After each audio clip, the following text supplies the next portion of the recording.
Good morning students. आज का जो हमारा टॉपिक है वो है डेलीगेशन एंड इट्स इम्पोर्टेंस। तो इंट्रोडक्शन से स्टार्ट करते हैं। Delegation is the process by which authority is granted to a subordinate by his superior. तो डेलीगेशन का मतलब होता है कि जब हम जो अपनी अथॉरिटी है वो अपने साथ वाले या अपने नीचे वालों को देते हैं।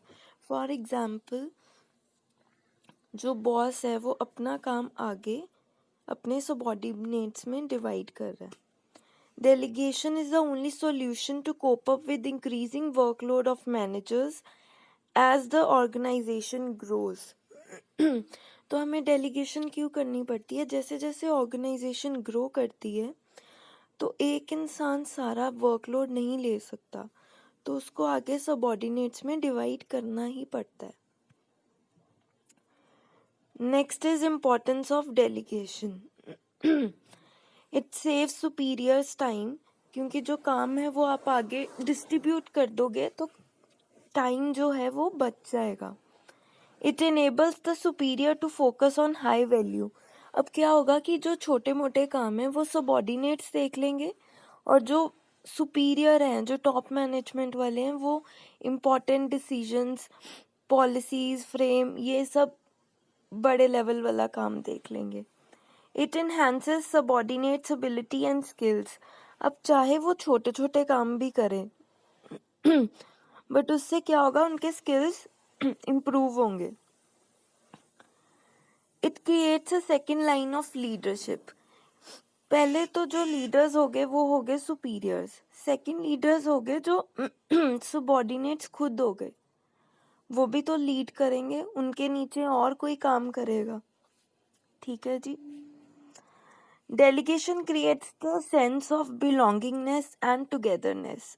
तो इसका मतलब है जब हमें कोई अथॉरिटी देता है या हमें कोई मौका देते हैं काम करने का, तो हमें लगता है ना कि हाँ यार, ये कंपनी तो मुझे अपना समझ रही है, इसीलिए मुझे आगे काम रिस्पॉन्सिबिलिटी दे रही है। It creates sense of urgency. अगर कोई अर्जेंट काम है वो भी आपका जल्दी से निकल जाएगा अगर डेलीगेशन हो। It builds and sustains team spirit. Obviously जब बॉस आगे अपने सबऑर्डिनेट्स को काम देगा तो एक टीम स्पिरिट बनेगी, सबको लगेगा कि हाँ, हमें भी इस चीज़ का पार्ट होना चाहिए, हमें पार्टिसिपेट करना चाहिए। It generates collective responsibility. हर एक सबऑर्डिनेट जो है वो अपनी रिस्पॉन्सिबिलिटी समझता है कि मुझे ये काम दिया है, मुझे इसको ख़त्म करके आगे रिपोर्ट करना है।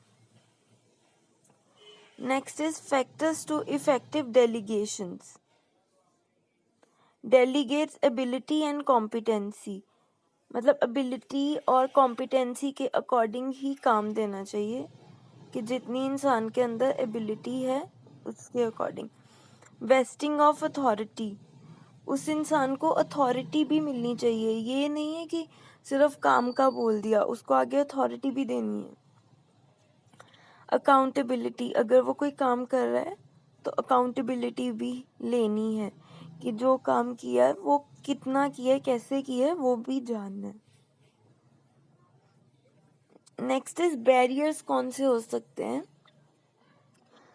तो उनमें आएगा lack of confidence in subordinates. अगर सबऑर्डिनेट को लग रहा है कि मैं तो ये काम ही नहीं कर पाऊंगा जो मुझे दिया है, तो फिर इफेक्टिवली जो है डेलीगेशन नहीं काम कर पाएगी।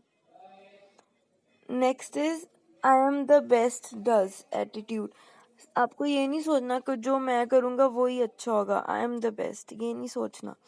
Lack of ability to direct, अगर सबऑर्डिनेट्स के अंदर डायरेक्शन देने की एबिलिटी नहीं है तो भी डेलीगेशन अच्छे से नहीं हो पाएगी। Avoidance of risk, lack of developing controlling system, अगर हम कंट्रोल ही नहीं कर पाएंगे अच्छे से चीज़ों को तो भी इफेक्टिव डेलीगेशन नहीं हो पाएगी। On subordinate side, lack of self confidence, उनमें सेल्फ कॉन्फिडेंस नहीं है। लैक ऑफ इंसेंटिव और बेनिफिट, उनको अगर इंसेंटिव और बेनिफिट नहीं दे रहे तो भी वो डेलीगेशन नहीं करेंगे, जैसे जो आपने काम दिया वो अच्छे से नहीं करेंगे। Fear of criticism for failure, वो एक काम इसलिए भी नहीं करेंगे, उनको लगेगा शायद मेरे से गलती ना हो जाए, इसलिए वो काम ही नहीं करेंगे। फेयर ऑफ ओवरबर्डन, वो सोचेंगे कि बाकी काम के अलावा भी मुझे ये और काम मिल गया तो उसका भी उन्हें डर रहेगा। Lack of adequate information and resources, अगर इंफॉर्मेशन और रिसोर्सेज सही तरीके से नहीं है तो भी इफेक्टिव डेलीगेशन नहीं हो पाएगी। तो हम एंड में यही समराइज कर सकते हैं कि delegation is a process of granting an authority to subordinates or employees to cope up with the increasing workload and make effective use of time and resources for the profit maximization of an organization. इसलिए ताकि जो organisation है उसको profit हो। Thank you so much. I hope आपको ये topic समझ लगा हो। अगर कोई भी डाउट हो तो लेट मी नो।